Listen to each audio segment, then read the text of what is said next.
Good evening, everyone. You're listening to Red Pill 78. I am the Corruption Detector, and this is your Red Pill News. Well, first of all, I have this interesting tweet decode from 40head. He says, I know why the deep state is using wear orange and choose life. The evildoers are facing indictments for crimes against children and acts of treason. Suicides are happening. Their cohorts are encouraging them to take the orange prison suit and not off themselves. Now, this is in reference to a strange tweet from Bette Midler. She says, wear orange, say yes to life. Well, we all know that orange is the color of prison jumpsuits. Say yes to life. Could that mean that she is speaking to people who are facing certain crimes and are considering taking the easy way out rather than facing justice? I think it's a pretty compelling argument. So very, very interesting stuff here. We've also got tweets yesterday from John McAfee. He said, I've collected files on corruption in governments. For the first time, I'm naming names and specifics. I'll begin with a corrupt clown agent and 2 Bahamian officials coming today. If I'm arrested or disappear, 31 plus terabytes of incriminating data will be released to the press. Now, there are photos of an individual that he includes in here. I'm worried about getting a strike for bullying if I was to show this and to show this information. So I'm going to let you guys go to John McAfee's profile and see these pictures for yourself. But he does name someone, and he calls them out as an agent, and a corrupt agent at that. He says he's been charged with some pretty serious crimes in an effort to quiet him down and silence him. So definitely go check that out. We're going to be back with some news also on Tony Rodham. Also, some new word from Mark Meadows on the IG report. Nadler backing down, a tragic helicopter crash in Midtown Manhattan, and finally, some crazy news that Judicial Watch has uncovered about the Russian narrative and the former president's State Department. We'll be back for all that right after a quick word from my sponsor. Friends, we have seen some devastating weather disasters recently, and too much of our nation's farmlands remain underwater as we speak. Storms continue to rake the heartland, knocking out power repeatedly to millions of people just like us.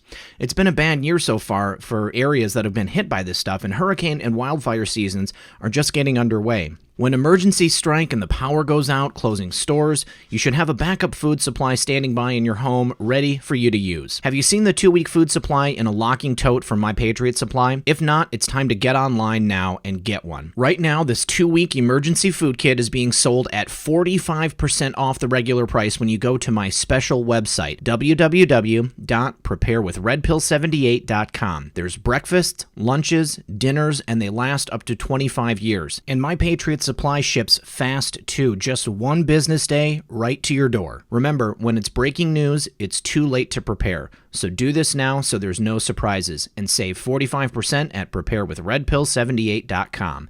That's preparewithredpill78.com. All right, so thanks for sticking around. We know that Hillary Clinton's youngest brother, Tony, died over the weekend. It was not released exactly how he passed from this earth. But Hillary did put out a tweet on Friday night, and she called her brother kind and generous. She said, it's hard to find words. My mind is flooded with memories of him today. When he walked into a room, he'd light it up with laughter. Still, no cause of death is known. There is Tony Rodham right there. He was born in 1954, the youngest of 3 children.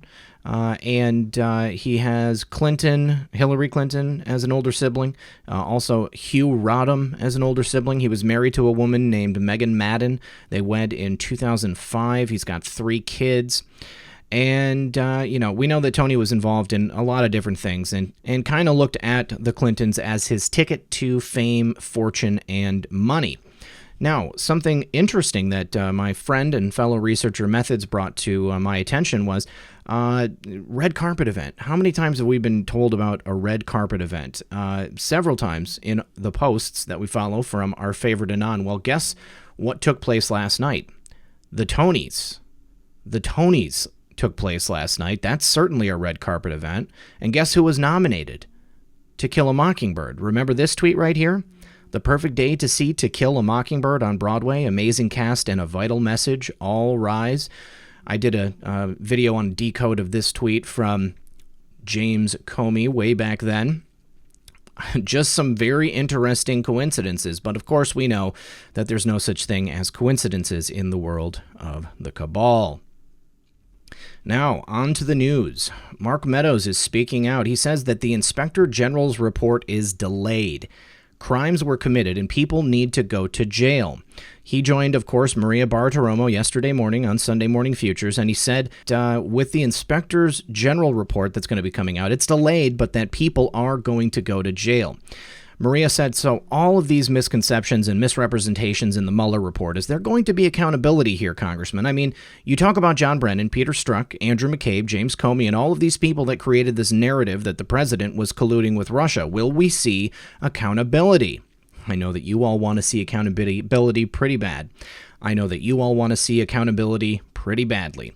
Meadows said, well, it's the number one question I get asked back home in North Carolina and across the country. Will there be accountability? Representative Meadows then added in the interview that if Democrats are smart, they will not call Robert Mueller in to testify, because Jim Jordan and I are very prepared to ask a series of at least 8 different questions that would indicate perhaps a lack of thoroughness on behalf of Robert Mueller and his team. Let's go ahead and take a listen to this clip from Maria and Mark Meadows speaking. So all of these misconceptions and misrepresentations in the Mueller report, is there going to be accountability here, Congressman? I mean, you talk about John Brennan, Peter Strzok, Andrew McCabe, Jim Comey, this cabal of people that created this narrative that the president was colluding with Russia. Will we see accountability? Well, it's the number one question I get asked back home in North Carolina and across the country. Will there be accountability? And I'm here to tell you this morning, the answer is yes. Bill Barr is serious about making sure that we reset and reestablish the reputation of the FBI and the Department of Justice. And I can tell you that unless someone actually goes to jail, most of the people will think that accountability didn't happen. But I believe, based on the documents I've seen, that crimes were committed and people need to go to jail. And what about the IG report? A word on that, because we've all been waiting for this. A couple of weeks ago, you were on with me and you said to expect it within the month. Now we're being told maybe it's a little longer than that. What can you tell us? Michael Horowitz's report. Well, only Michael Horowitz knows the exact time frame of when it's coming out. Obviously, the Attorney General had indicated that he hoped to see it in June. I'm not as optimistic now, and one of the reasons for that is additional information has been given to the Inspector General for them to investigate. I would rather them get it right than get it fast, and I believe their whole team is doing a very good job in making sure that they hold those people accountable like you just spoke about. So just to be clear, we're not going to get the IG report. It's unlikely that we're going to get the IG report in June. What about July? Now that's my opinion. I can tell you, Inspector Horowitz, obviously hasn't communicated that, to my knowledge, to anybody on Capitol Hill. But based on what I'm seeing in terms of additional information being shared with him, I think it'll be a while. Okay, so it'll be a while because he's gathering more information. Going back to what I said yesterday, the reason we have not seen this yet is because they want to create the absolute best case that they possibly can. And you heard Mark Meadows right there, Representative Meadows, saying that new information has come to light. I can only believe that that is as a result of this D-class taking place and Attorney General Barr reviewing those documents. He said it himself yet again. Attorney General Barr is serious about making sure that people are held accountable. And Inspector General Horowitz is putting together the strongest possible case so that they can make an exhaustive list of criminal referrals and put these people in a position where they are going to be shown the inside of a courtroom. Justice will be served, my friends. I know that people are antsy. I know that people are ready. They are ready to see it, but it's going to happen. Mark Meadows also said that if people do not go to jail, then the majority of the American public, Trump's base, President Trump's base, will feel that justice has not been served and there has been no accountability, that it will have been business as usual. It's not business as usual, my friends. God is in control. Attorney General Barr, Michael Horowitz, Huber, Durham, President Trump, they are all doing what needs to be done. This is the hard work right here, putting together an exhaustive case, making sure that you have the ability to actually bring that case to fruition and hold people accountable and put them in jail if need be. And believe me, my friends, these people will see the inside of a prison cell, and in some cases, far, far worse. And from breaking news online, this just in, Kim Jong-un's half-brother that was assassinated in the airport in an infamous video I'm going to show you in a moment was actually a clown informant. Kim Jong-nam, the half-brother of North Korean leader Kim Jong-un in 2001, was pictured right here. But the half-brother of the North Korean leader who was assassinated at an airport in Malaysia in 2017 was an informant for the C_A, according to a news report. The Wall Street Journal, citing a person knowledgeable about the matter, reported on Monday night that Kim Jong-nam had met with clown operatives on several occasions. There was a nexus between the U.S. spy agency and Kim Jong-nam, the source was quoted as saying. It's unknown when the meetings took place or whether North Korean officials were aware of them. Kim Jong-nam lived in exile and was critical of his family's rule in North Korea. He was mysteriously assassinated at Malaysia's Kuala Lumpur airport in February 2017, and he was 45 years old. According to officials, Kim was attacked and poisoned with the nerve agent VX. North Korea rejected those findings, claiming without evidence that Kim died of a heart attack. Let's go ahead and take a look at this infamous piece of video showing exactly what took place. Now, here is the footage from the airport where Kim Jong-un's half-brother and then the assassins, which you can see right back there in the back left in the blue circle, they waited around the airport for him for quite some time. And apparently she thought she was doing some type of a prank on a hidden camera video show. That was her defense. But unfortunately, the prank was smearing VX nerve agent on his face. Now, you can see here from the right, we're going to see Kim Jong-un's half-brother come in. He's going to be circled in red. And there he is, right there on cue. And again, this was in Kuala Lumpur. There he is. He's debarking a plane. He goes through the doors here, and then the assassins on the back left, they see him. They walk over quickly to him, and then she's going to reach her hands around and rub whatever this was, VX agent, on his face. And there you go. Now she's got him. She rubs it on his face, and that's it. That was it for him. He apparently wandered around for a little bit, then started developing symptoms. And unfortunately for this man, he ended up passing away shortly thereafter. Now, it makes you wonder, did Kim Jong-un know that he was a CIA blank agent, and then that is why he was assassinated? Now, Representative Gerald Nadler has blinked, and he's backing off the push to hold Barr in contempt of Congress. Starting to wise up here. Representative Gerald Nadler talks a tough game, but as things have gotten tough, he got going. Nadler, the New York Democrat who heads the House Judiciary Committee, has been pushing for a vote on holding Attorney General William Barr in contempt of Congress. On Monday, he backed off that call. I am pleased to announce that the Department of Justice has agreed to begin complying with our committee's subpoena by opening Robert Mueller's most important files to us, providing us with key evidence that the special counsel used to assess whether the president and others obstructed justice or were engaged in other misconduct, Nadler said in a statement. These documents will allow us to perform our constitutional duties and decide how to respond to the allegations laid out against the president by the special counsel, he said after passing out. The files from Mueller's investigation that will be turned over concern whether President Trump obstructed justice, Fox News reported.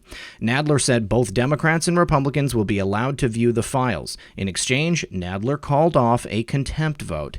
Given our conversations with the department, I will hold the criminal contempt process in abeyance for now, he said.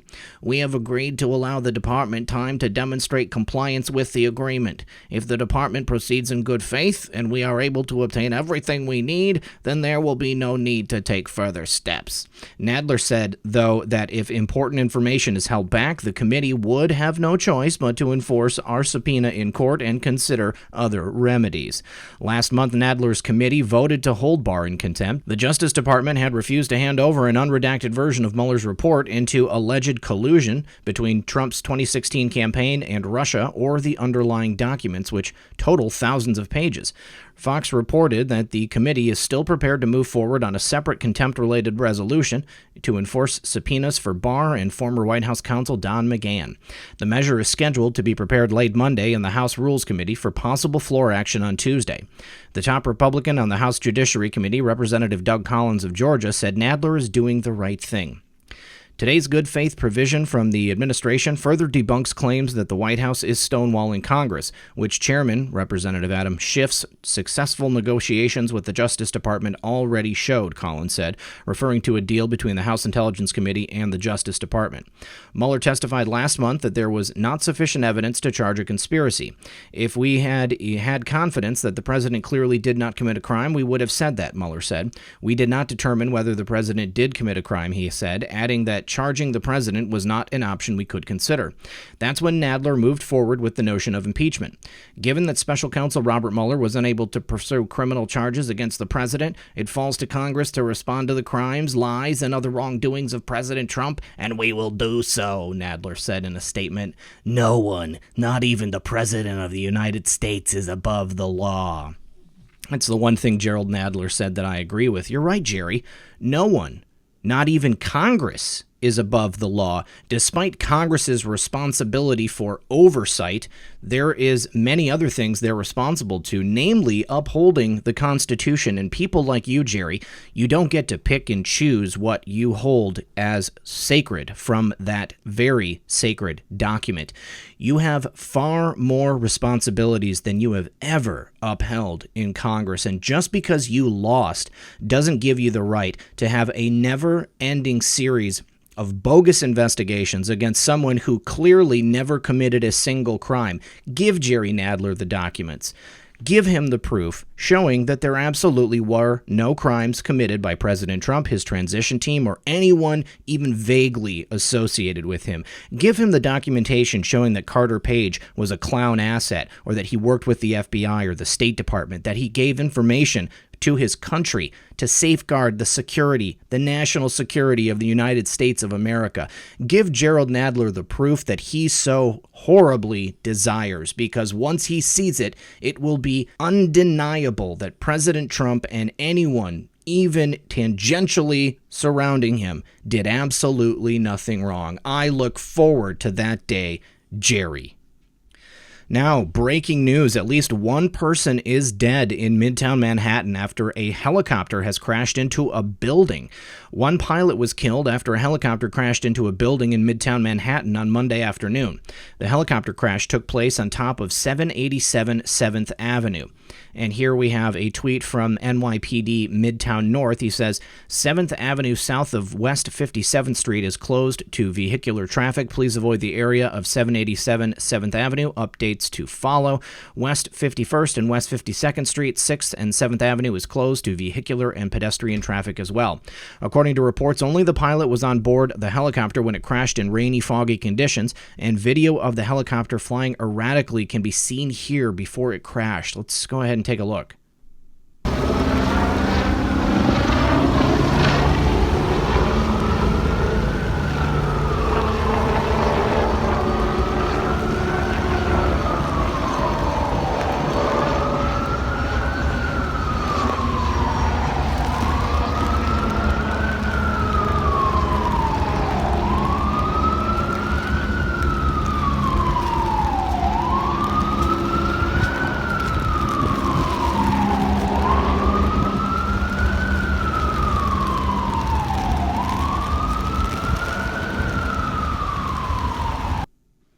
Anyone out there a helicopter pilot? Was there any sense to what that guy was doing? I don't know anything about flying a helicopter. It kind of looked to me like he was trying to dip down below the clouds, but it's very foggy. I think flying into the buildings here in Manhattan is a really bad idea. I'm sure that there's got to be someone out there that has flown a helicopter before.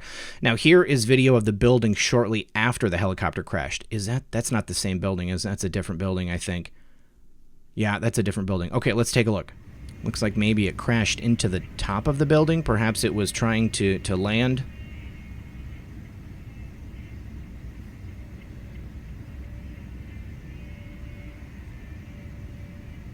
looks to me to be fairly dangerous conditions to be flying a helicopter in.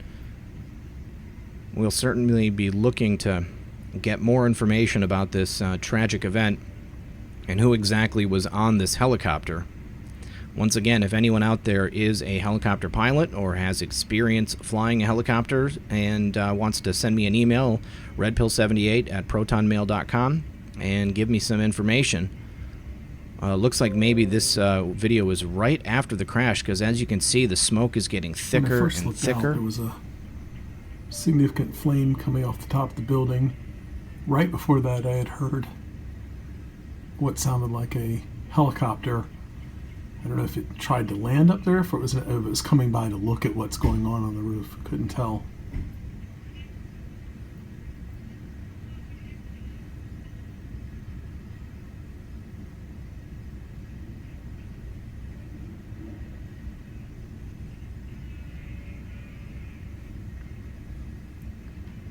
Have not heard any sirens yet, so whatever is going on presumably just happened.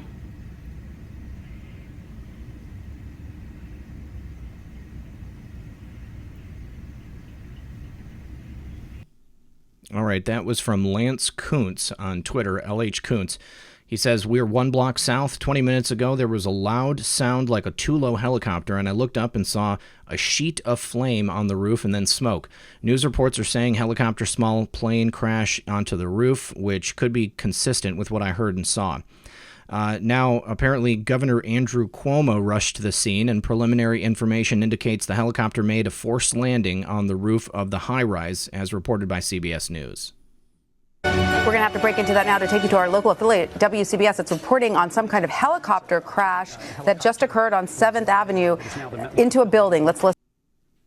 And that's it. The preliminary information is that there was a helicopter that made a forced landing, an emergency landing, or landed on the roof of the building for one reason or another. There was a fire that happened when the helicopter hit the roof. People who were in the building said they felt the building shake, and the fire department believes the fire's under control. There may have been casualties involved and people in the helicopter, Cuomo said. We don't know what caused the helicopter to land on top of the building, but people in the building itself, and nobody has been hurt. All right, here's another clip from CBS. This is of the governor. All right, that's the exact same information that I just relayed to you. So, stories developing. We will definitely be following this, guys. Very crazy.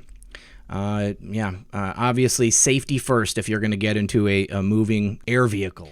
Now, in our next story about this tragic helicopter crash in Midtown Manhattan, here's a tweet from Joe M. showing us some things to consider about this helicopter crash. It collided with the top floor, which is owned by Sidley Austin. This is the former president's corrupt law firm from Chicago, and it's the same firm who had floors on 54 through 59 of WTC North on that tragic day, and not one of their 600 lawyers died. Joe speculates here that there's little doubt this was another evidence-destroying operation just like on that tragic day. Some things to think about. All right, and finally, guys, the Russia collusion narrative just gets weirder and weirder every day. Judicial Watch has found out that Hollywood approached the former president's State Department to do an anti-Trump Russia flick before the inauguration. Pro-Hillary Hollywood producer Eric Hamburg is shown right here with Hillary Clinton in a photo from IMDb. Now, according to documents released by Judicial Watch, Hollywood producer Eric Hamburg approached the former president's State Department about doing a flick on Trump-Russia collusion. And in a tweet from Tom Fitton, he says Hollywood approached the former president's State Department to do an anti-real Donald Trump Russia movie. So weird. On January 12, 2017, 9 days before the Trump inauguration, Hollywood producer Eric Hamburg wrote the former president's State Department to see if the outgoing administration would like Hollywood to produce an anti-Trump flick. Via Judicial Watch, in an email on January 12, 2017, Hollywood producer Eric Hamburg forwards an article about the Steele dossier to Weiner, asking him if he would be interested in working on a movie about it. Hamburg writes, "Dear Jonathan, I've been meaning to write you and just came across this article which mentions your name. Let's do a movie about this. I was wondering if you have decided what your next position will be after leaving government. I'd like to keep in touch and get together next time I'm in Washington. I'm currently working on a miniseries about Watergate for ABC with John Dean." Well, this instance right here just shows how cozy the intelligence community, the State Department, we know that there's lots of clowns in the State Department, how cozy they are with Hollywood. Anytime they've got a narrative that they want to push, they go ahead and they find their favorite darling Hollywood producer, some guy like this guy, Eric Hamburg, and they put something like this together. I think the only thing shocking about this is that it hasn't been done yet. Perhaps they thought they were going to get Trump out of office so quickly that there was not going to be a need to do this. Of course, we've got things like Our Cartoon President on Showtime. There have been other anti-Trump things like on SNL. Who is that? Baldwin, whatever his first name is, the guy who punched somebody for taking his space in New York City. These people are sick. This is part of their playbook right here. You want to go ahead and get a narrative going, then you spin it out through something like Hollywood, television, some type of popular culture.